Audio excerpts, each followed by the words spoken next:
Bon les gars, nouveau vlog. Je vais changer mes cylindres blocs de la ligne d'échappement parce qu'ils bougent. C'est la première fois que je vais faire ça. Donc je vais vous montrer comment on peut faire ça sur la E92 335D. Donc on va passer en dessous de la caisse là. Pas besoin de lever la voiture. Derrière c'est assez haut. Voilà. Donc ça c'est les cylindres blocs que j'ai reçus. Et ça c'est la pince pour aider à retirer les cylindres blocs sur la ligne d'échappement. Donc il faut aller sous la ligne d'échappement. Et il y en a un ici. Ça c'est celui qui est tout au fond. Il y en a un juste là. C'est juste à l'entrée du pot. Et pareil de l'autre côté. Bon, après bon, ma BM elle est spécifique parce que voilà, il y a le système de clapet ici hein, qui a été installé par je ne sais quel propriétaire de la voiture. L'ancien propriétaire je pense. Et voilà. J'ai juste simplement deux cylindres blocs, donc je ne vais pas changer celui-là qui est au fond là et celui-là aussi qui est là-bas quelque part. Je vais changer ceux qui sont devant, c'est-à-dire celui-là et pareil celui qui est sur l'autre pot d'échappement là-bas. Alors comment on va faire ça? Donc là on voit beaucoup mieux. Je vais essayer de dévisser ce truc là pour le retirer et après on va essayer de voir comment sortir le cylindre bloc. Pourquoi je change mes cylindres blocs? Tout simplement, regardez, je sais pas si on voit en caméra, mais à peine je touche la ligne d'échappement, tout bouge. C'est un délire, ça bouge tellement facilement.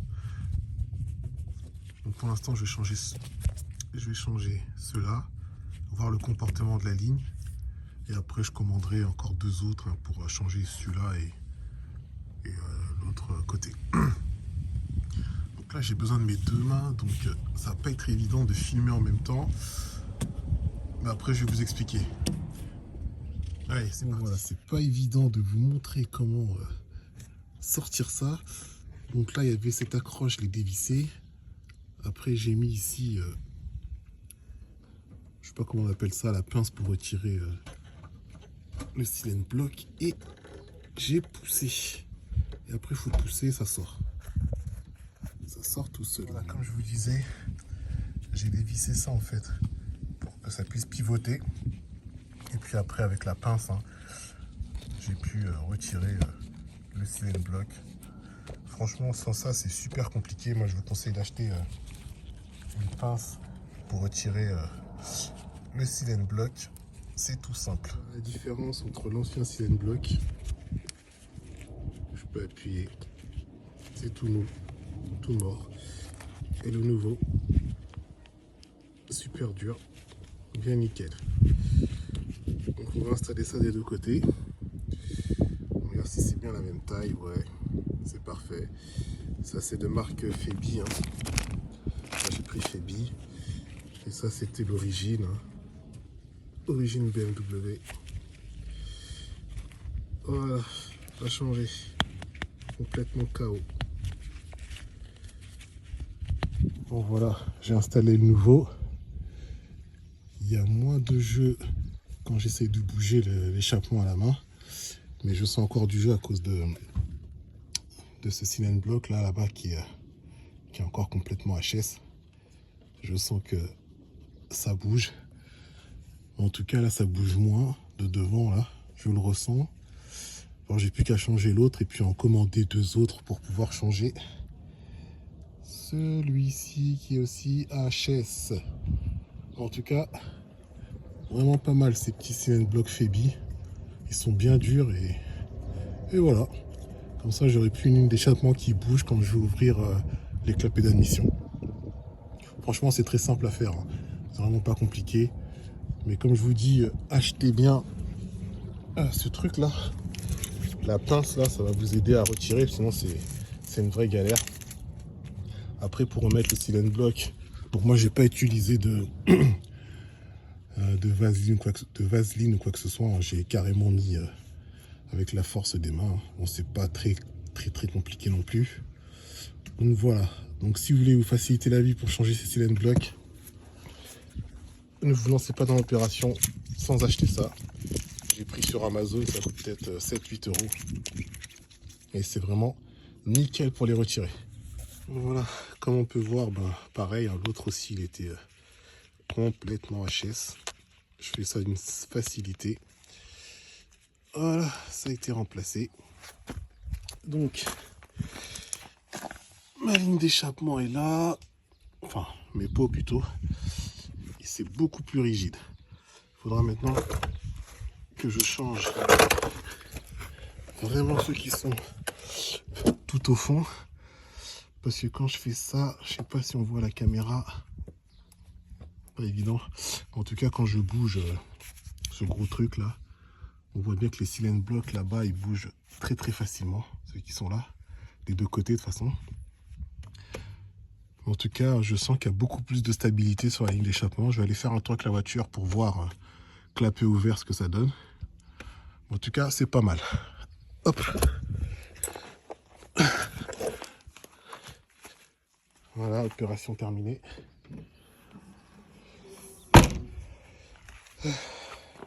C'était très simple. Avec les bons outils, tout est simple en mécanique. Hein. Mais quand on n'a pas les bons outils, ça devient une vraie galère.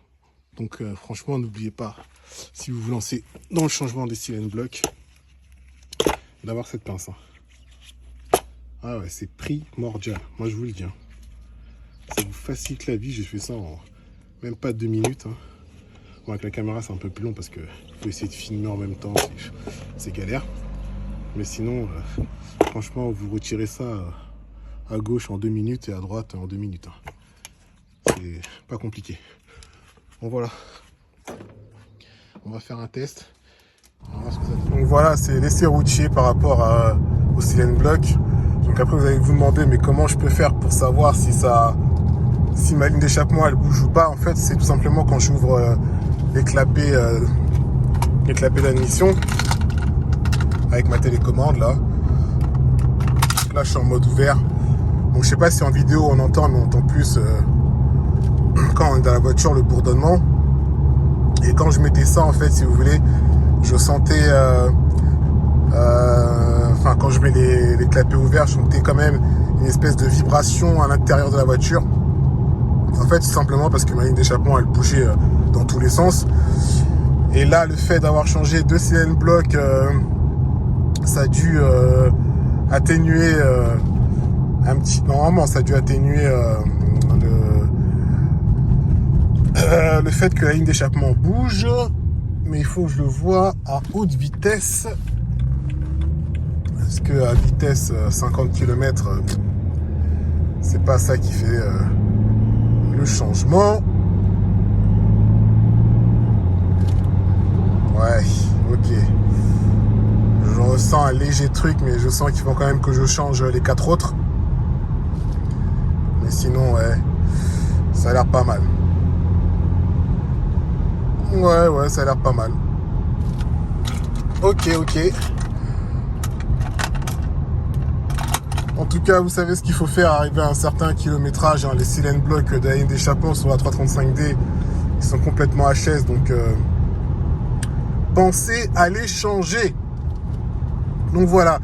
Et aussi, par la même occasion, j'allais vous dire aussi de penser à changer les coulisseaux des étriers et rajouter de la graisse. Parce qu'en fait, j'avais un problème au niveau du comportement de la voiture. Je sentais un truc bizarre dans les pédales, ça tremblait et tout. Alors que tout mon train avant était neuf. J'ai absolument tout changé sur le train avant. Même les disques, les plaquettes et tout. Les bras, les amortisseurs, les ressorts. J'ai absolument tout changé. Et je continuais à avoir des espèces de tremblements sous les pieds. Je comprenais pas et tout. Et après, évidemment, je suis dans les forums pour voir ce qu'ils disaient par rapport à ça. Et des personnes m'ont conseillé de changer les coulisseaux justement des étriers et de les graisser. Je viens de le faire sur le côté gauche. Et miracle, j'ai plus ces tremblements au niveau des pieds là.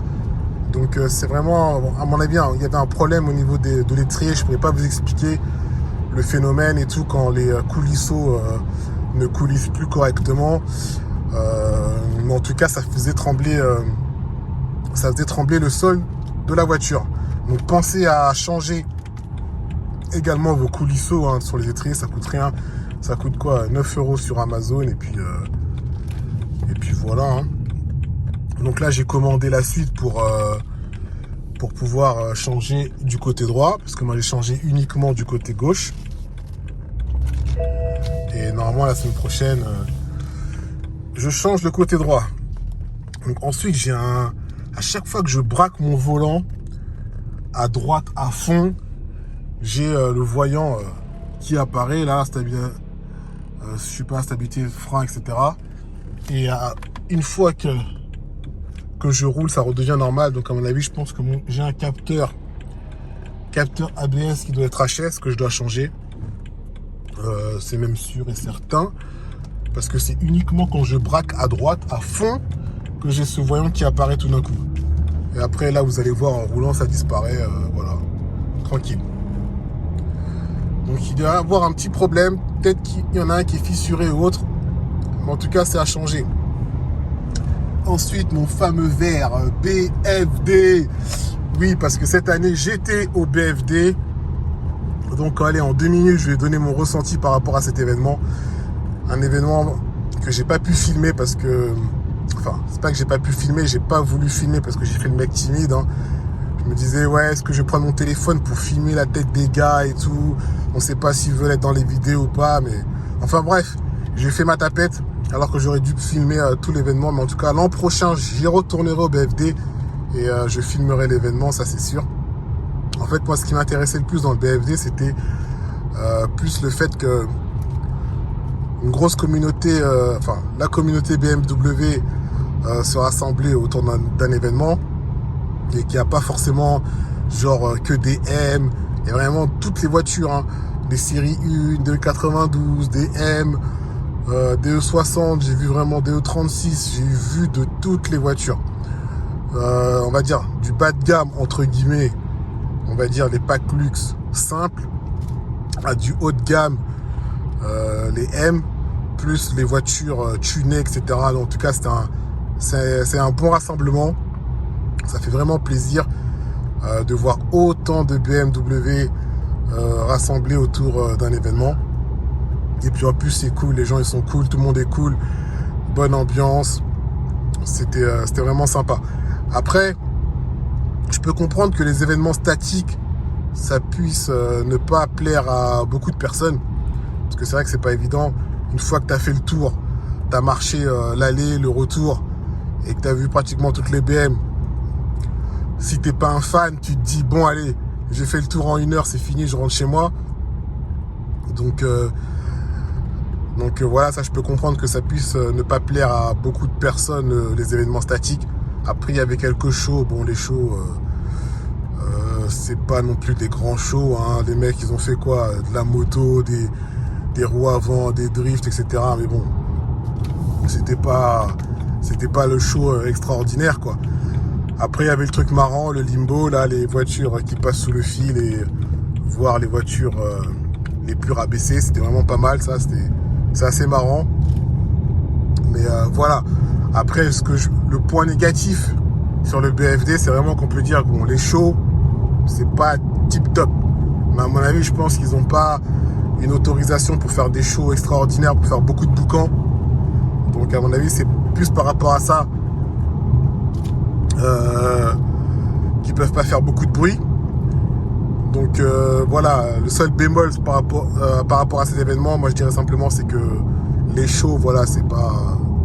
Tu viens pas au BFD pour voir le show mis en place par les organisateurs, parce que sinon là tu vas te pendre directement. C'est pas top, c'est vraiment histoire de faire passer le temps aux gens qui sont là, mais en tout cas c'est pas extraordinaire, quoi. Moi j'y étais dimanche, malheureusement j'ai pas été samedi, mais l'an prochain je crois que j'essaierai d'y aller samedi toute la journée jusqu'à la soirée, la fête, etc. Bon, je vais pas dormir sur place, mais j'irai jusqu'à la fin pour avoir un avis complet sur l'événement BFD, parce qu'il ne faut pas y aller que le dimanche, puisque pas mal de gens viennent le samedi, et après ils repartent le dimanche vers les coups de midi. Donc voilà, donc vaut mieux y aller samedi, c'est mieux je pense pour voir le maximum de voitures. Et voilà, hein. Et il y a un autre événement que je connaissais pas, c'est le Beamerfest. Beamerfest, je crois que c'est en Hollande. L'an prochain j'irai également, ça c'est clair et net, parce que c'est un truc de ouf, j'ai vu des images et tout sur YouTube, c'est vraiment pas mal. Donc j'essaierai de faire les deux, BFD et Beamerfest. Et ça peut être vraiment très sympa pour faire un petit vlog. Et peut-être que l'an prochain, normalement, la E60, elle sera préparée. Enfin, quand je dis préparée, c'est préparée esthétiquement parce que c'est celle de ma femme. Hein. Je lui mettrai des jantes en 19, le pare-choc M à l'avant, quelques petites modifs, un petit stage 3 de boîte, et peut-être un stage 1, mais je pense pas. Hein. Elle s'en fout de la vitesse, c'est juste pour rouler aller au travail. Donc peut-être que j'irai au BFD avec la E60 et au Beamerfest avec la E92. Ça peut être sympa à faire comme vlog, puisque j'ai vu pas mal de E60 en plus au BFD qui m'ont vraiment épaté, et j'ai vraiment kiffé. Donc voilà, les amis, c'était le changement des cylindres blocs, ligne d'échappement. Je vais commander les deux autres et puis terminer tout ça là pour que la ligne d'échappement soit vraiment bien raide et qu'elle bouge pas dans tous les sens. Donc sur ce les amis, en attendant le prochain vlog, je vous souhaite à tous et à tous un très long week-end pour ceux qui ne travaillent pas le lundi. Donc amusez-vous bien, profitez bien de vos BM et puis à la prochaine. Ciao, peace.